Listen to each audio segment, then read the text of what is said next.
Okay, so going around, starting with Charlene, what is it that you do when it comes to mental health and well-being?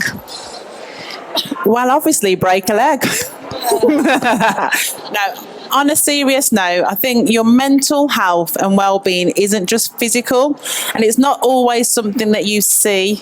So something for me that's helped me have a balanced well-being, unless it's the time of the month, and there's nothing I can do about that because my hormones are up there. That's another story, okay? So I found journaling, having a journal, and also using this electronically, also implementing this into my work life, my family life, even down to the simplest of things. My daughter, who was just finished her GCSEs, she's also got journaling going on, and we've got something called Time Tree, and it's something that I'd even say your junior age child can use. And it's almost like, okay, we've got International Women's Day, then we've got Lucy's working at Subway, and then at 5 o'clock we've got to take the dog for a walk.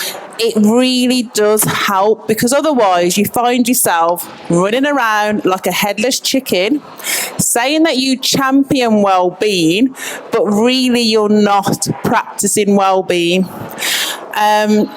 And having something in recent years, I think COVID, I actually struggled because I do like the gym. I like to jump around to, I don't know, Neo, to, who else is there? People that I don't know that I know that are trendy, you know, Jordan 4s or Jordan 1s. You know, I like to pretend I'm young. But when COVID happened, I couldn't do that. And I was stuck. I actually was somebody that I was looking for resources, and I thought I had to think back. What did I used to tell my ladies? What did I used to advise my ladies? And it was basically I started baking. I started like loving Mary Berry. She became like my Beyonce. I was practicing every cake, failing, getting them wrong, but it was helping my well-being. It was making me forget the realities that I wasn't allowed to go to the gym and jump around to Jordan 1s or Jordan 4s or whatever the rest of it is. Help me out here. So I'm not going to carry on and on. So I like to take regular exercise, but make it part of my work, not a chore. I like to journal, and I do like to look at it. I like to draw inspiration of somebody else that I believe they seem like they've got that right. And that's my answer. Thank you so much. Hi guys, I'm Hatie D'Souza. I'm the Director of People and Culture at East Village, so I'm probably the least qualified person here, but we're going to give it a good go anyway. So my whole role is trying to protect the mental health and well-being of my team, and also make sure that we're really building an agency for a modern workforce where people can come and join us and feel like they're supported at work. Because I think definitely one of the things for me, personally, I overwork. I know I overwork. It's the thing that makes me feel most secure, because if I think about what causes me stress, I think sometimes work causes me stress because I've got so much more to do. So I overwork and I try and do that, and I've realised that to-do list will never end. That to-do list could carry on and on and on and on. So I've had to really kind of try and discipline myself to be like, I'm not going to do that, and also I'm going to set an example for the team that they don't need to do that either. That's not what the expectation is. So then when I think about actually what fills up my cup and what makes me feel good, I think a lot of people are like, oh, I have a bath, and like, oh, I just have me time and I meditate, and I'm like, that sounds so good. As a person, I have tried meditation more times than I actually care to admit, and as a person, my little brain's like la la la la la la la la, and it's just bouncing around, and then it doesn't make me feel calm, it doesn't make me feel grounded, it just makes me feel like I'm sat in one place while I could be running around doing lots of different things. So I think for me, what makes me actually feel really good is connecting with people who make me feel good. I'm such an extrovert. I know I draw energy from other people around me, and really building those connections. So people are like, Hatie, just have a weekend to yourself. And I'm like, I promise you, if I'm sat in my own living room on my own, I will be going absolutely off the wall, because I'll be like, well, I could just do this or I could do this. If I go out and I talk to people who make me feel good, who connect with me, who I can also give back to them, I think that's what really makes me feel good as a person. Last but not least, Good afternoon, everybody. Can you hear me? Might need to put it closer. Hello? Can you hear me now? Yeah. It's lovely to be here. I'm Julie Carnell. I scored 5 out of 10 because I felt a bit self-conscious and nervous. But seeing all you here and looking at you, it's just, I feel much better already. I love that. I work for Birmingham Mind. We are a large mental health charity. We work across Birmingham and Solihull. I've worked for Birmingham Mind for over 20 years in lots of different roles. I've worked one-to-one with people with long-standing mental health problems, stepped into management, and I'm now the service manager of the Community Development Workers team.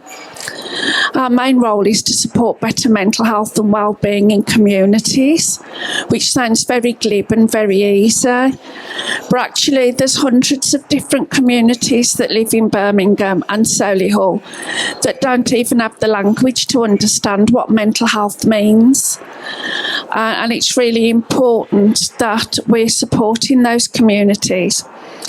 Talking about women today and what that means for them, I think we're just not very kind to ourselves, and that seems to be from the boardroom and everywhere else in organisations. We're not very good at it. We're not very good at self-esteem and confidence. It's easier not to think good things about ourselves, and we know that can come from lots of different places: upbringing, community, culture. So I think the one thing I would say is listen to the women and girls in your lives. Give them the time and the space for them to explore who they are, and help them understand what well-being means for them. And as these lovely ladies have all said on the stage, that can be about physical health, which is hugely important, and it's about listening to yourself as well. Women are really good at multitasking. They're really good at looking after children, looking after homes, being carers to elderly parents, going to work too. And I don't know what your experience was, but part-time work, I was still meant to do everything else too. And that isn't me bashing men or families or anything. It's just the way it was. So I think, it's about recognising that for ourselves and supporting each other. And there's lots of ways we can do that. Reach out to Birmingham Mind. We're just round there. That's my mate over there, Rachel. Say hi to Rachel. We've got lots of information and signposting, and if it's not useful for you, it might be useful for a woman in your family or men that are allies. We have a wellbeing hub in the heart of Birmingham in the Bullring. Come and have a coffee with us. Tell us about what you'd like to do to support women. We can help try and facilitate that. Okay, so I think what I really want to say today, without boring any of you really, is that is where wellbeing comes from. It's about listening, supporting each other, and recognising that we are going to have burnout. We are going to have times of the month where we're not great. We are going to experience menopause and all those things that affect us. But I'd also like to say, start believing in yourself a little bit more and find what you need to help you be as well as you can. And I'll shut up now because I'll get very passionate and go on and on. No, we love the passion. you. That's what we want to see. That's why we have all you amazing women on this panel. So as women, what happens is sometimes we can prioritize everything else: children, work, friends, having businesses. But what we don't do is prioritize ourselves. So I want to ask you ladies, why do you believe well-being is important when it comes to your mental health? Oh, I'm obviously not practicing this because that's got me so... It's important because it's almost like if your cup is below half full, how can you pour into another cup to make that even half or over full? So it's almost like the Duracell bunny advert, isn't it? and we haven't got a rechargeable. Should be our husbands or our Frenchy dog, but it isn't really, is it? It falls on us.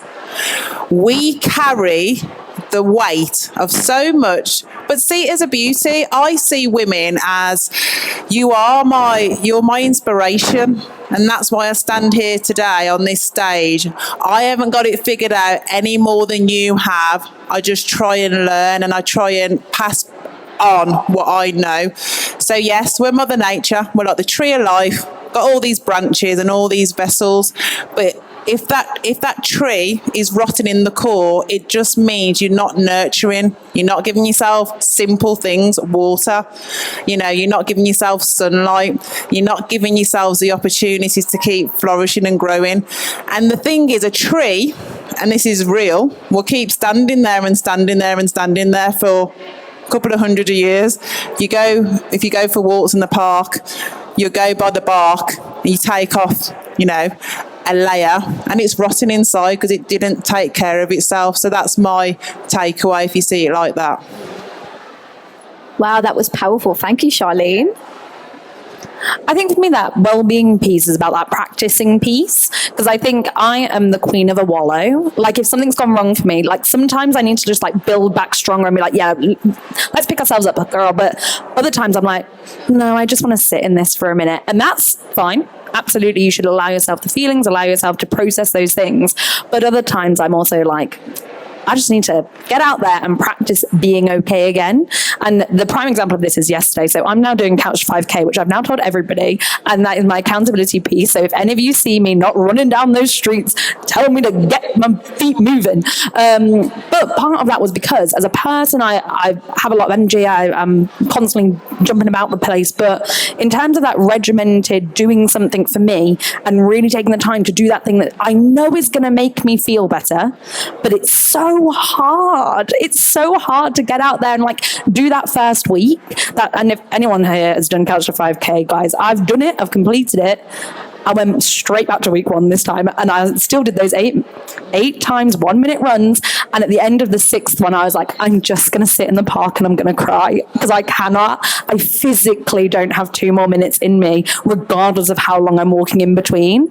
And as I was doing it, I was like, right, I have an option here. I can stop because I absolutely can. I'm a grown up and I'm a big girl, and I can put on my big girl pants and be like, you don't have to run through the park if you don't want to. You can stop. And I just thought, it's 2 more minutes. 2 more minutes. At the end of this, you'll feel so proud of yourself. You will feel like you've achieved something. Maybe you do have 2 more minutes in the tank. Maybe you could just try and see if it's there. And I really spent those walking bits in between those minutes just like hyping myself up. I pictured myself running, pictured myself feeling good at the end of it, pictured myself sitting at home being like, I'm going to tell everyone I did Couch to 5K, including on the audience that I'm speaking to next week. And that's going to make me feel really proud and really energized and really good. And I think that point, I knew at the time I was faking it. I knew I wasn't enjoying it. I was having a terrible time. But I knew at the end I would feel as good as I was imagining myself feeling. And that for me was such a powerful tool. And I do feel good, guys. I feel great. Listen, as somebody who struggles with the mental health, and I have done now since I was 30, I recognise in myself when I'm tired. And sometimes it's as much as I can do to make a list to wash up. Go downstairs and put the kettle on. Go downstairs and vacuum. And it might take me a whole weekend. And you know what? That's really okay. The thing is, if we struggle with anxiety, which a lot of women do, they're on this treadmill of keeping everything going. They've got the house clean, they've got the kids where they need to be, they're at work, and come Sunday night they know they have to have everything ready for the next day. And actually just prioritise what your needs are to get yourself through. That's really important. 50% of Birmingham Mines staff have got lived experience of mental health problems. You cannot assume that somebody is mentally well, and you can't make that assumption about yourself either. So just do yourself a favour and give yourself a break, because if you don't, you'll just be struggling with burnout. And interestingly, what you said really resonated with me, because I really believe in person-centredness. I am a person-centred counsellor, and what you said is absolutely true. You can have a plant and it will grow, but if it doesn't have the right light, if it doesn't have the right soil or everything else, it will grow to be a distorted version of what it was meant to be. And sometimes you've just got to be that little bit more selfish about yourself and listen to yourself and say, well, I'm probably not going to get everything ready for Sunday night, but maybe if I have a rest by Wednesday, I might be able to. So I just wanted to pass that on with love and affection to all the women and the men in the room and the men that support us, and just reach out. There's people here that can support you with whatever it is that you feel you need. Come and talk to somebody. Isolation and loneliness are a killer. They really are. And it is, we know that a lot of women with young children, their life has changed overnight. They've gone through childbirth. They're now looking after children. They're supposed to love it. I personally didn't. I found it boring. My boys are men now. They're grown men with children of their own, and I love them dearly, but I would not patronise you by saying I was an earth mother. I really wasn't. And, you know, if that resonates for anybody here, that's fantastic.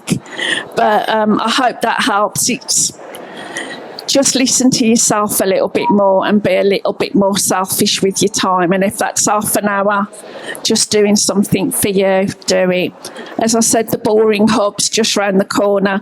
They've got things going on there. Go and find something there that you might be interested in. And much love to you all. Amazing. Thank you so much. She deserves a round of applause. We all put a lot of pressure on ourselves when it comes to things that we have to do this by a certain time, or there's this expectation of us. But really, will the world survive if we just don't do it tonight? It will, and it's okay. You know, we live in a world now where it's okay to have a mental health day or some time to yourself, and people understand. But even now, I'm only 28, but I remember 10 years ago, we didn't have that room to have time for ourselves, or you just had to get on with things. And I know for myself, I've always just seen my mom just work, because there was that expectation of her that she needed to be strong. But that's not true. We don't have to be strong. We all need someone. And we talk about, you know, putting ourselves first, but we also have to think about in our workplace that they put us first as well. So I want to ask you guys, what are some things that you can ask for / do in your workplaces around your mental health and well-being?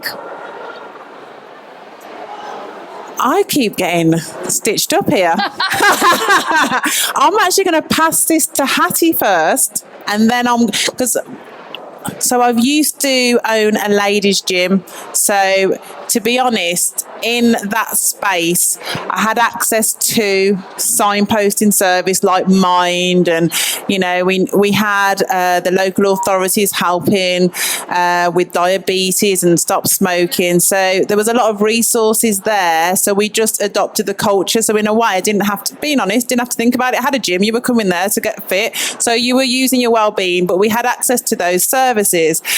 Fast forward to now. I'm actually head of operations and CEO of a construction company. So I've ditched my Lycra and I've put a hard hat and high vis on. However, let's talk about men for a second, if you don't mind. So, and men stroke women, because because I'm a woman, it's made it easier to employ women because they see a woman and they think, well, I can do that. So men don't seem to really want to look after their well-being. They won't go to the doctors and have that niggling their back checked out. They're always, I'm all right, they're coughing for 3 weeks, but they're okay. So the first thing that we did with our team last year, because though, yeah, we are in construction, we wanted to have a team out day, and I felt like you guys are always, I'm always in your environment now. So when I'm not in the office, I'm on site, and it's, you know, it's not very pretty, it's dusty, it's dirty, but we have a culture and a workflow, and you forget the environment, to be honest. So for our workout day, I took the lads to Ascot last summer. But they had to dress up, and to be honest, they felt like $1 million for that day, to the point that we were obviously taking care of hospitality, but the third bottle of champagne was actually purchased by 2 people on the team because they were having such a great time. We all saw the royal family in their glory. It was a really sunny day.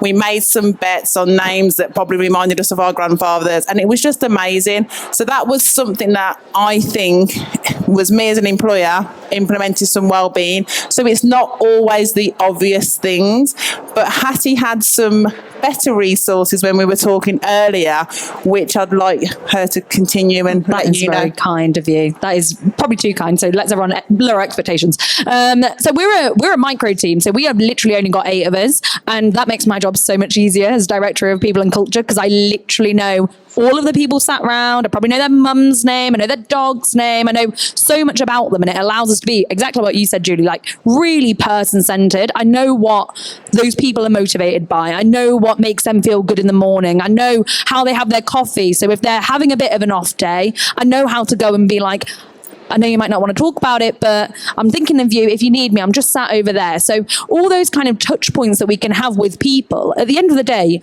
employers, employees, we are all people, and we all have our days where we feel good. We all have our days where we don't feel so good. And I think the point of what we can ask for, I think this is such a hard one, because when the whiteboard is completely blank and everyone's like, come up with your ideas, everyone's like, I don't really know what's going to make me feel good.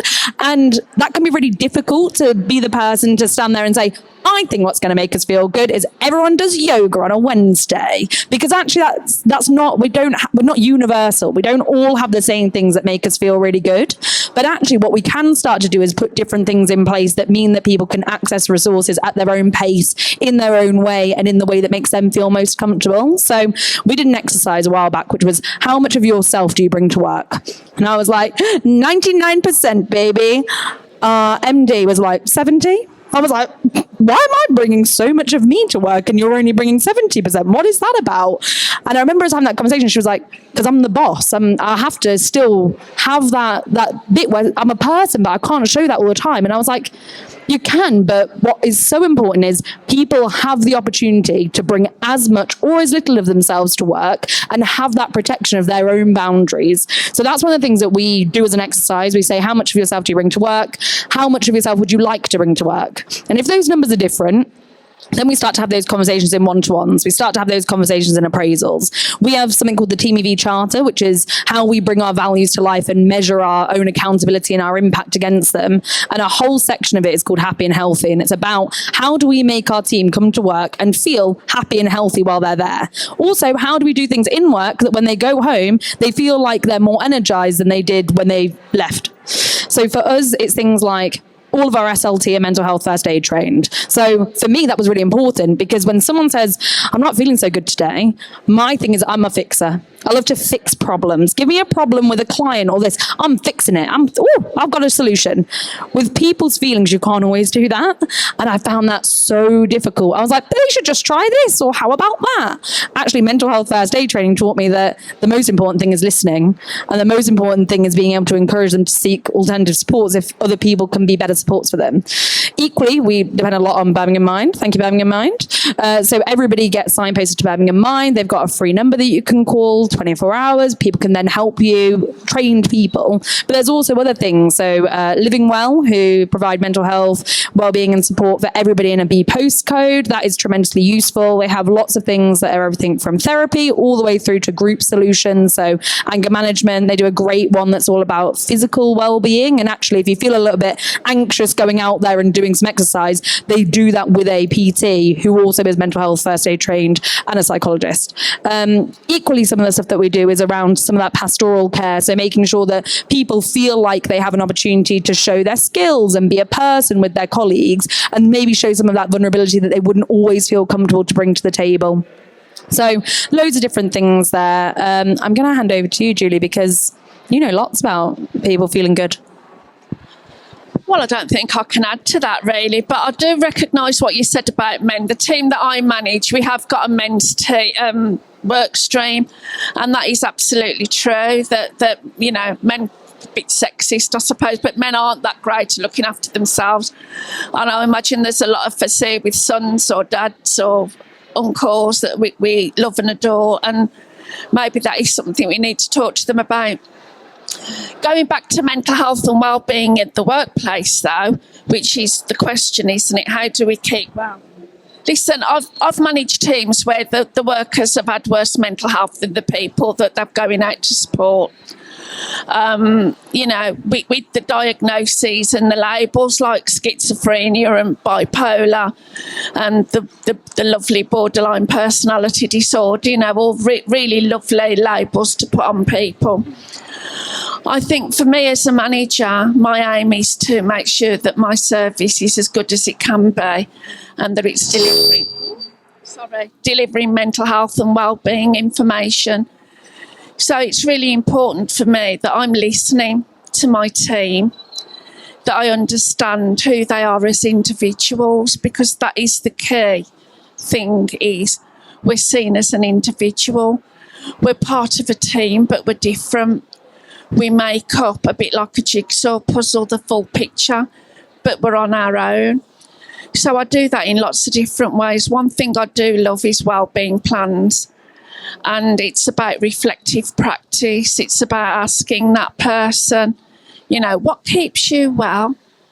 Bearing in mind, I might have people who've got long and enduring, the old-fashioned term, mental health problems. And am I finished? Do you want me to stop? Sorry, we've run over a little bit. Okay. But amazing. I want you guys to, you know, go around. There's a Birmingham Mind store. Definitely have a look at that. You can find Charlene as well. She has the Wood Manor store, so definitely have a talk and find Hatie around. Yeah, you'll find her around. But amazing. Thank you guys so much.